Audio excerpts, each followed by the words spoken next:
El cordón sanitario, el cordón republicano ha aguantado, esta vez, ha aguantado otra vez. Lo que ocurre es que hace demasiado tiempo que esto se dice tras unas elecciones en Francia y la tensión que soporta ya ese cordón es casi insoportable, porque la extrema derecha de Le Pen cada vez tiene más votos y en consecuencia cada vez es más difícil urdir la mayoría que sirva para frenarla y hay que incluir a elementos completamente excéntricos en ella. Eso es lo que ha ocurrido en Francia, donde la única certeza es que Le Pen no gobernará. Y todo el resto son incógnitas. Nadie sabe cuál será el próximo gobierno ni la decisión que tomará Emmanuel Macron como presidente de la República. Suya es la prerrogativa de nombrar a un primer ministro. Es verdad que hay una serie de normas a las que atenerse, la mayoría de normas no escritas, porque el poder de un presidente de la República es enorme. La principal incógnita es cómo Emmanuel Macron va a conseguir urdir un gobierno que aúne a fuerzas de cultura política radicalmente opuesta.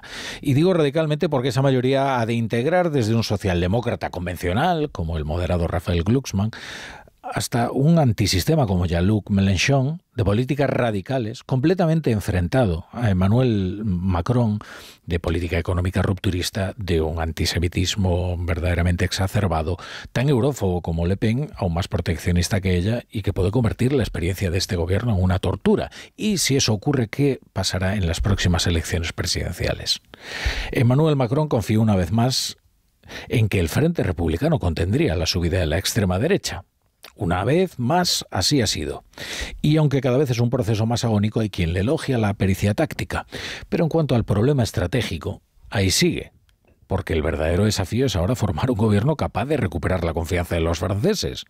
O al menos de no alimentar aún más las perspectivas de Le Pen para esas elecciones presidenciales de 2027. La brújula.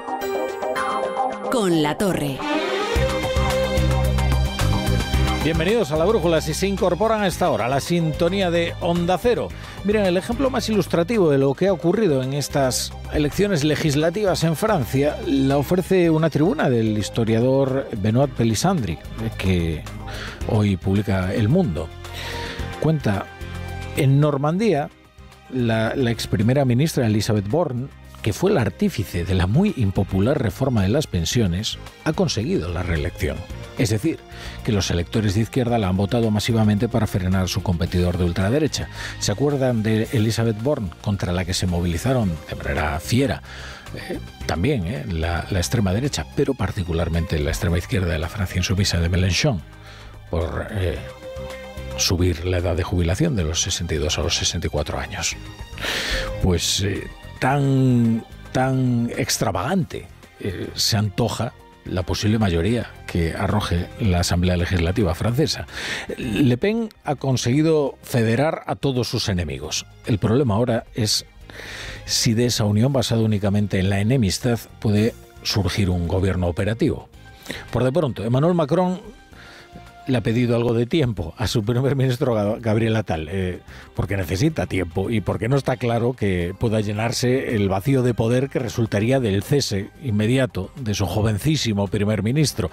Es una tradición que después de una derrota semejante en las elecciones, el primer ministro dimita y deje paso a una nueva mayoría. Claro. En Francia, decimos. ¿Quién va a ser el próximo inquilino del Hotel de Matignon, que es donde vive el primer ministro? Pues miren, en teoría el presidente de la República tiene el poder de nombrar a quien quiera como primer ministro. Sin embargo, la lógica institucional no le permite anular la opinión de la mayoría de los diputados. Porque un gobierno que vaya en contra de ellos podría ser objeto de una moción de censura. Por lo tanto, se supone que debe elegir un candidato que pueda obtener el apoyo de una mayoría de diputados o al menos que no suscite el rechazo de una mayoría de ellos. ¿Cuál es el problema? Pues que ningún grupo político puede reclamar hoy tal dominio.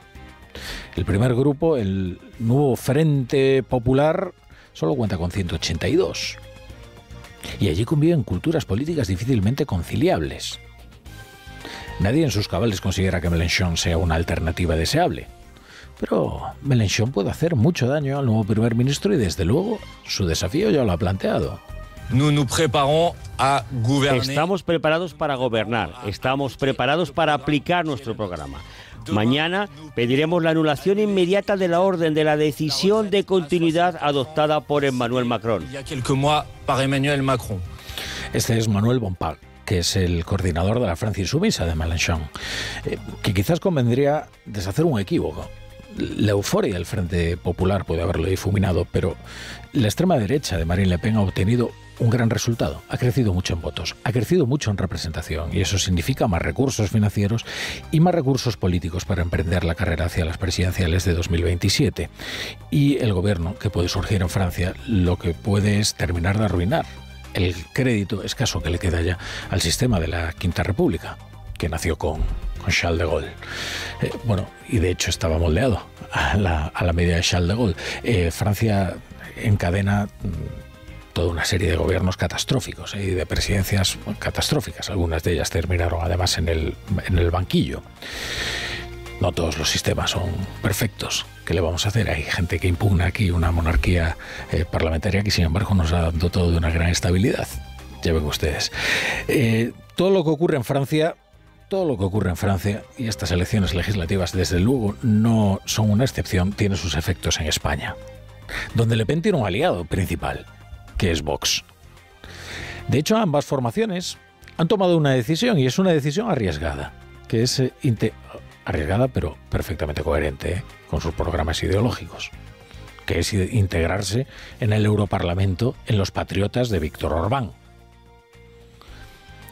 En esto Santiago Abascal tiene razón. Él siempre dice, oiga, yo a Víctor Orbán ya era un aliado de antiguo. Desde luego que sí. Vox jamás ha renegado de Víctor Orbán. Lo que pasa es que había otras sensibilidades que apostaban dentro de Vox por alianzas distintas, ¿no? Bien, esas sensibilidades ya han sido completamente apartadas. Las fuerzas nacionalpopulistas, después de las elecciones europeas, tenían dos opciones, que era optar por Meloni o por Orbán.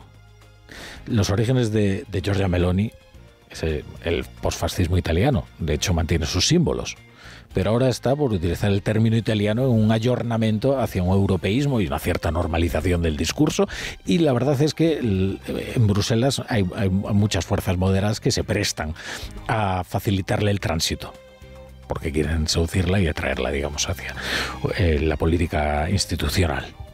Vox, que está exactamente en el proceso contrario que Giorgia Meloni, que es un proceso de mayor radicalización, de purga de las voces, de sonoridad más moderada, ha optado por Víctor Orbán, que es el mejor amigo que le queda a Vladimir Putin en la Unión Europea.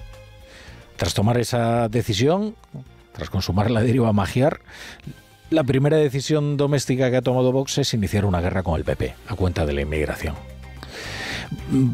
Más bien, en fin, en contra de algo que resultaría bastante patriótico, como es tratar de aliviar la situación extrema que vive las Islas Canarias. Es decir, la solidaridad del resto de las comunidades con una comunidad española como las Islas Canarias, que tantas veces se siente con razón abandonada, para acoger a los menores no acompañados que llegan de forma ilegal a sus costas y que están saturando sus servicios de acogida.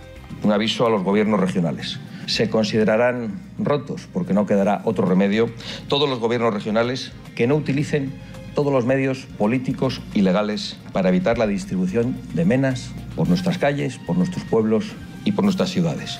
Bueno, aquí una precisión, romper un gobierno no es tan fácil. Uno puede romper un acuerdo de gobierno y salirse de ese gobierno, pero romper el gobierno exige, por ejemplo, una moción de censura en esos parlamentos autonómicos en los que Vox pues tendría que sumar sus votos a los de la izquierda y encontrar un candidato que descabalgue a los actuales.